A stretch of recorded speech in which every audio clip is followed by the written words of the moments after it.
Delighted to say now that George Dockrell, Ireland cricketer, is with me in studio. How are things? All good, thanks. We're just having a bit of a Rathgar love in there. I was just watching yourself and Johnny talk about the local haunts, your favourite places in the district.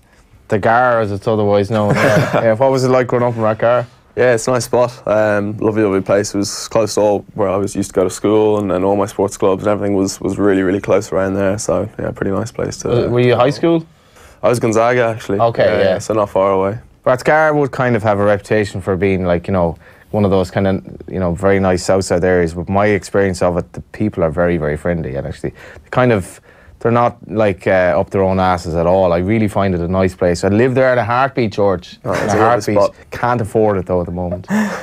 John Cooney was talking at the weekend about going to Gonzaga. You were a couple of years behind him, and he was speaking about being a pretty talented soccer player as a youngster. Managed to get onto the rugby team at Gonzaga at the time because it wasn't a great rugby team there at the time, and that's how his rugby career springboarded.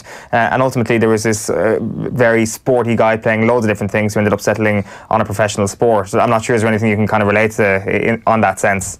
Yeah, I remember John, he was at my primary school as well, and obviously at Gonzaga the year ahead of me, so he was incredibly talented athlete the whole way growing up. He was, you know, always the fastest, best at football, best at kind of any sport he played, so you obviously had that basis in it. And I'd say same with all sports. I think if you look at any of the athletes now, they tend to have that grounding in a number of different sports. You know, Did you play anything else other than cricket? Yeah, I played rugby, football, hockey and cricket all up till I was probably 15, and I think that was probably pretty important for me.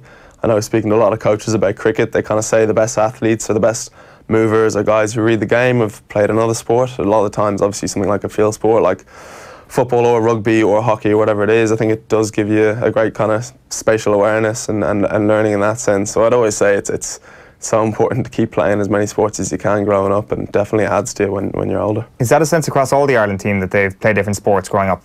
I think a lot of the guys would have played a number of sports. You know, cricket's a summer sport, but a lot of the time then you have something in the winter, whether it be hockey, which is quite similar, or anything else. You know, all the lads, we play football every morning in warm-ups, and it's almost more professional than our cricket at times. Who's the best footballer there? We're all pretty bad, which is worrying, but it's not for lack of trying. Like there's times they've had to call the game off because things get a little bit too heated. Dockrell, Slate's teammate himself. Yeah, no, I'll keep that for on the pitch. But no, I think a lot of the guys have a good grounding in a number of different sports, and I think that's what kind of creates good athletes. Because again, I think you learn a lot of different things from different sports. Is that distinctly Irish? Or like say when you were over in Somerset, did you feel that your teammates were specialised very early in life, or was it kind of similar to what you are now? Some of the guys were, I think.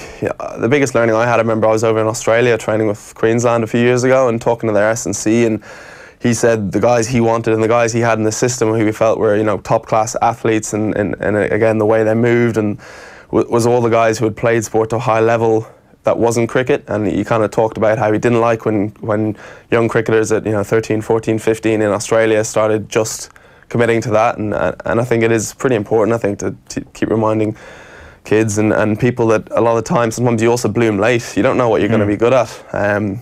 My story I thought was quite interesting. I was a left arm seamer, fast bowler, up until I was, I think, 13 or 14, and then a coach finally told me, look, you're not really going to make it like that, maybe you should try bowling spin. And then 2 years later I was playing for Ireland A.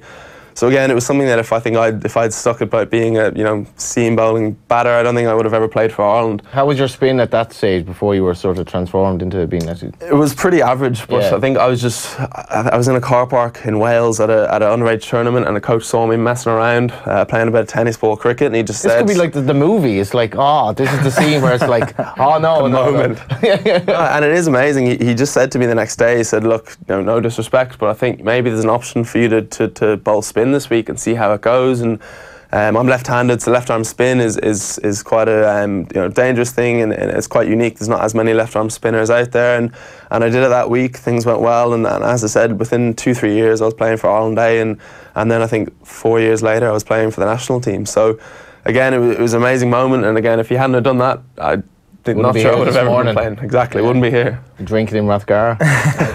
Not a bad alternative. No, not a bad option. Like it must be a weird sensation actually being told that at the time, because you don't know what's going to happen. You don't know that this is going to result in a massively positive arc in your career. At the time you must be thinking, I'm pretty good. I've actually got to this level already. I'm down in Australia and all that. I've done all right so far.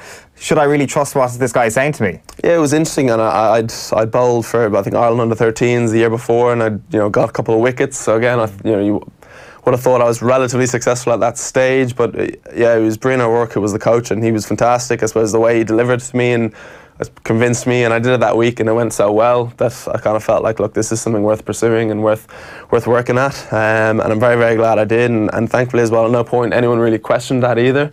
I'm sure maybe my parents or some of my coaches back home were thinking, you know, a week later when I came back, saying, you know, are you now a spinner, or like, how did that happen? But again, I just kind of committed to it fully, and again, within a year or two, things came together and went well. Does spin bowling evolve much in terms of over the years you're playing, guys trying to outdo each other, because it obviously is such a unique skill?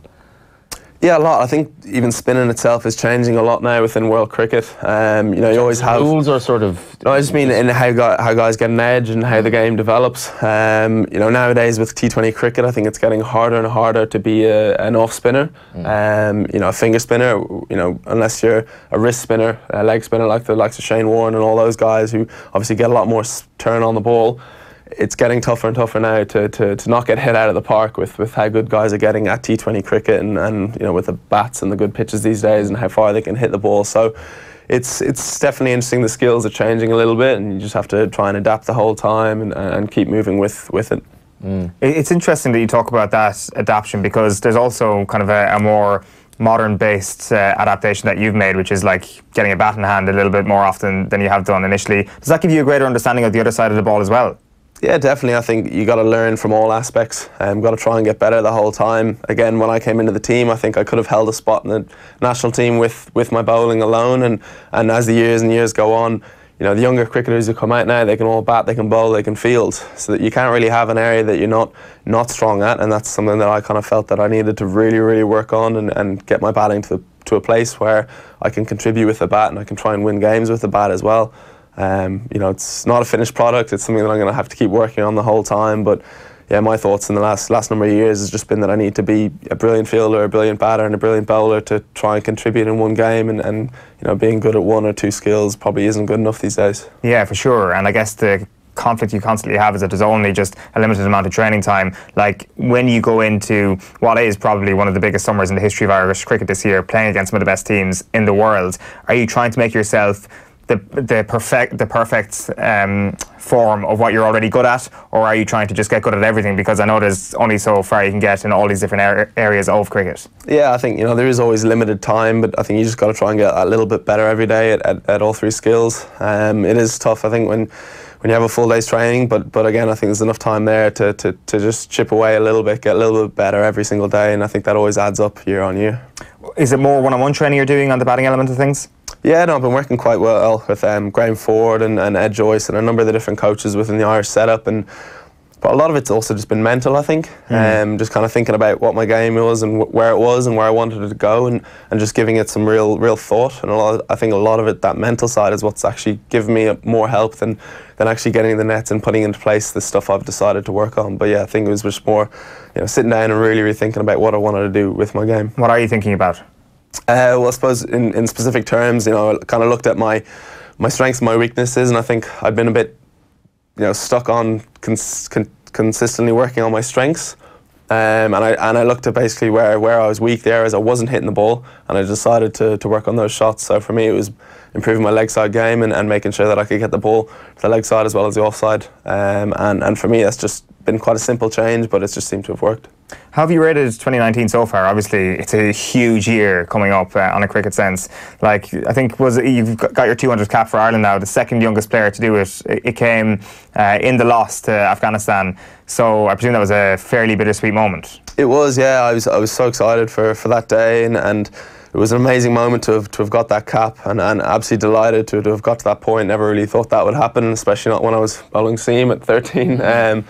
And yeah, it was obviously gutting to have lost that game, and instantly that moment was gone, and it didn't really matter to me, if you know what I mean. It took the shine off that a little bit, but then, you know, we won the next game the next day, and I remember we were sitting in the changing room after the game, and me and Paul Sterling were saying how good a feeling, you know, that win was, and how 201 caps was actually the good number to have got to, and that was the special day for us. So yeah, look, I'm just delighted to have got to that point, and more importantly, I think getting the win the next day, drawing that series with Afghanistan, you know, in their conditions, was probably a bigger moment. Yeah, the irony is we've been speaking about early specialisation here and how perhaps it can happen way too soon in a person's life and there might be a bit too much of a focus on it, and you're sitting here the second youngest player to reach 200 caps for Ireland.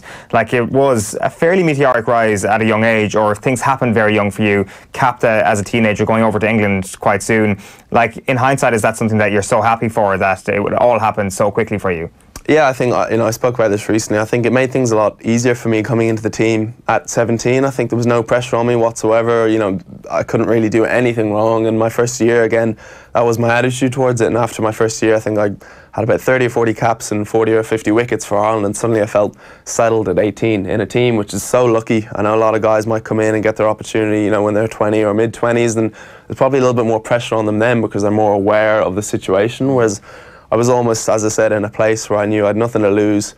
I was 17 years old, nothing could go wrong. I wasn't expected to perform, and things just went so well. It meant that, I had a lovely 2 or 3 years up to the age of 20 or so, where I was just able to kind of feel my way into the international sport, and again, felt like there was absolutely no pressure on it. Is it true that your leaving cert clashed with the World Cup in 2010? It was interesting. I was in the Caribbean at the World Cup the month before my leaving cert, so I got back and I did 2 or 3 weeks work. Somehow I managed to pass and get the points I needed. So I'd always say, if anyone wants to know good leaving cert prep, definitely go to the Caribbean, Barbados for a few weeks. So I got into science at Trinity, and I actually missed a game against Australia to do my biology exam. That was the problem. But I've now since started a data science degree in DCU, which I'm doing at the moment. So that's keep me very busy in between the cricket whenever a little bit of free time. Because you went to Trinity initially, and then Somerset happened, so you parked that, understandably, to pursue life over in England. Like, that balance between education and professional sport is such a tricky thing to come up with. How tough was that decision to actually say, I'm going to park this for a while and just pursue professional sport only? It seemed easy enough at the time. I started the science degree, then went over to Somerset and wasn't expecting to play as much first team cricket at the age of 18, but my first year was straight into the team. Did really, really well and felt like it was an opportunity. I couldn't give up and couldn't possibly go away from that to do my first year exams. So decided to defer the exams, did them another year, and it seemed quite an obvious choice at the time that if I was playing first team cricket, that it was an opportunity I couldn't miss, and deferred for a number of years. And then only this year I've decided to go back into DCU now to do data science, which is something I'm a little bit more passionate about, I think, and really, really excited. And I've loved every bit so far. It's tough with the cricket, but a lot of the time, we train maybe 3 or 4 hours a day, and there still is time, in and around that before the session, late at night, to try and get stuff done that you need to do. So I really, really enjoy it, and I actually find, again, the data science really, really helps my cricket, takes the pressure off at times and gives me another avenue to kind of focus on and concentrate on. And it's nice having those two things that are so different and so separate, but that you can put your energy into. Yeah, I found that with players and the professional footballers as well, and there was a piece with David Crawley, who was at Man City, and then I think Brian Horton took over. There was a managerial change, and a lot of times managers came in and basically you were out of favour straight away. But the amount of players I've spoken to who've taken up coaching part-time, and just that release to do something different, not to be thinking focus on training, football, and to be able to do something different, I think it's probably one of the things about professionalism that is maybe a negative, that you're not actually doing anything else. I genuinely think that you're a lot better to spice up your life a bit, just do different things.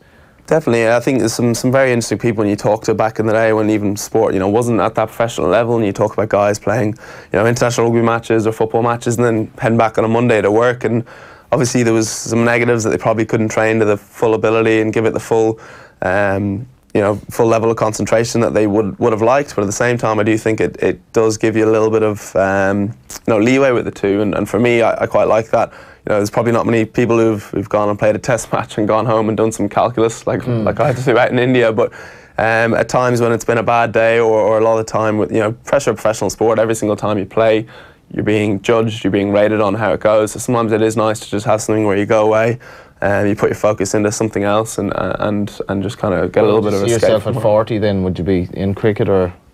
So I would love to take the data science and actually go into sport again. I'd love to kind of combine that knowledge and my knowledge of professional sport and go into a level of kind of analysis within, with a sporting organisation or with another company. So yeah, I think it's something I would love to get to a point where I have that done by the time I finish cricket, and then marry the two. Marry the two, and can go back into that area. I presume it's a fairly huge focus in terms of being a test team, is the data science and the amount of information you're processing. Have you started asking questions like that as to how you're coming up with this information? Because obviously, from their perspective, it's make this thing as simple as possible for the players to consume, whereas you think very, very differently to most cricket players. Yeah, no, I am very interested in how you get to that point as well, and I think I'm always very interested in how you can gain information from that data, from that huge set that we have. So, you know, our analyst Scott Irvine, talked to him quite a bit about what he does and what information he gets and how he gets it, and also just thinking myself, you know, is there any way this can be done, you know, a different way, or you know, how else can we gain insights from the information we have or the information that is available? How does he take that questioning?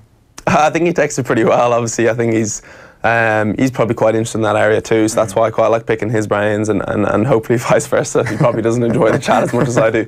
But I think it is just nice chatting to him about those kind of things, and again, learning from my point of view, and seeing, again, ultimate goal is to try and get a little bit of an insight that might help me on the pitch, and I'm quite analytical thinking anyway in that sense. But if I feel like I have an edge over a batter when I'm bowling to him, or over a bowler when he's bowling to me, I feel pretty good about that. So I think it's something that I like to have kind of in my armoury when you're going onto the park. So it's a pretty big couple of months coming up. Ireland-England ODI in Malahide. That's on the 3rd of May. You can get tickets now on Ticketmaster if you want to watch the lads at home. But then the big one, really, it's hard to not talk about Lords in the middle of July. Like, how excited are you for that? I can already see it's such an unusual feeling for us. I can already picture the scenes out in the office watching Test cricket from an Irish perspective against England. Like, we've already had 2 of them so far. Brexit have gone through by then. Well, yeah, that's actually a good point. I mean, was supposed to have, so it'd be interesting. Dockrell on Brexit. Yeah, like, is that something that's already in your consciousness? Like we mentioned that, like, you've got the Tri-Series coming up before that, you've got an ODI against Afghanistan before that. There's a lot of stuff to get through before that England test in Lords, but you're probably thinking about it as sort of the end point of this year, as the biggest event of the year, or am I completely mistaken there? Oh, look, it is a massive, massive game. You know, Lords is the home of cricket. It's such a special place. We played there 2 summers ago in an ODI, and again, the Irish crowd that were there, were fantastic. The atmosphere was incredible. It's very unique in a stadium, and the kind of the whole buzz you get around the place. It is just special. And a lot of expats like as well would love to go, I guess, that live in England. Definitely, and there's such great support over in London. So it will be an amazing game. Obviously, it's such a special place, and you know, what greater chance to go over and try and beat England at Lords. You can't ask for much more. And again, something growing up, and even when I was probably 16, 17. Thought of me being able to play a test match against England, and of Ireland playing a test match against England, you know, at this stage of Irish cricket is amazing. And again, it's probably, again, a tribute to everyone who's put in the effort they have over the last number of years that we've got to this stage. Yeah, it's do you ever class. consider the Owen Morgan route of going over there and potentially playing for England in that for your career? Or? I think when Owen did it, it was a little bit of a different situation. You know, Irish cricket hadn't quite got to the point it is now. I was so lucky. I came straight out of school. Obviously, I did my leaving cert, and I was straight onto a contract, and I was able to play professional cricket, you know, full time. So I suppose it wasn't something that I needed to do the way he did. So you can stay at home really and like make it in cricket a lot more than you could 10, 15 years ago. Yeah, definitely. And even since I've come into the team now, you know, there's contracts there for the guys. There's developmental contracts too. There's some fantastic support. We've got more and more guys at home with the domestic structure here as well. So. You know, in terms of setup now, it's so far from where it was, and credit to everyone within Cricket Ireland and to have got it to that point. And you know, now for a young Irish cricketer, there is the systems, there's the setup, and there's the support here to succeed. And like playing England and potentially beating England in Lords, can you imagine just a curious kid at home watching that and what that might do to him? Yeah, and it would be incredible. I was so lucky. I was at school during the 2007 World Cup, and I saw the impact beating Pakistan had. That suddenly, you know, Gonzaga used to be football or rugby at lunchtime, and suddenly people were playing cricket. You know what I mean? The 4 or 5 different games of cricket going on the front green, and I'd never seen that before. And so it's so easy to see how easy, you know, kids get inspired from 1 or 2 games. Again, we saw it last summer with the women's hockey, how much that can help the sport in the country. So again, it's 1 or 2 moments like that can inspire a whole generation, and obviously that's what we, you know, try and work towards. I remember playing cricket with a friend of mine in his farm in Kerry. It was just like one massive. The cows weren't in the field that day, so we went out and the two of us played cricket for a couple of hours. It was just the two of us. It was kind of. We should have called a few more people around. This is actually a picture from Tralee Cricket Ground down there. That's one hell of a setting, isn't it? Oh, it's absolutely beautiful down there. It's an incredible place. I haven't got down yet. I think we keep saying there's going to be a tour match down there at some point. But yeah, no, it's an incredible spot to play a bit of cricket, and there's plenty of beautiful grounds like that around Ireland. What's the relationship as well? Because obviously cricket is all Ireland, and you've a lot of guys from Northern Ireland obviously playing for Ireland because it's quite strong up there. And how have you all bonded over the years? I know that it's kind of one of my bugbears that the IFA and the FAI was separated at partition. But what's it like playing cricket for Ireland in that regard? Yeah, I'm just so used to it again. You know, from 12, 13, I was training with those guys. I've got friends from Belfast, from Derry, for you know, ever since I was 12 or 13. So it's for me, it doesn't really seem, you know, like there's anything. Yeah, it's not a thing. And yeah, it doesn't really seem. Obviously, I think that's the thing about sport. Sport doesn't really, you know, in any way create those separations. So yeah. George, very best of luck with the next couple of months. Thanks, million, for popping in. George Dockrell there of Ireland Cricket.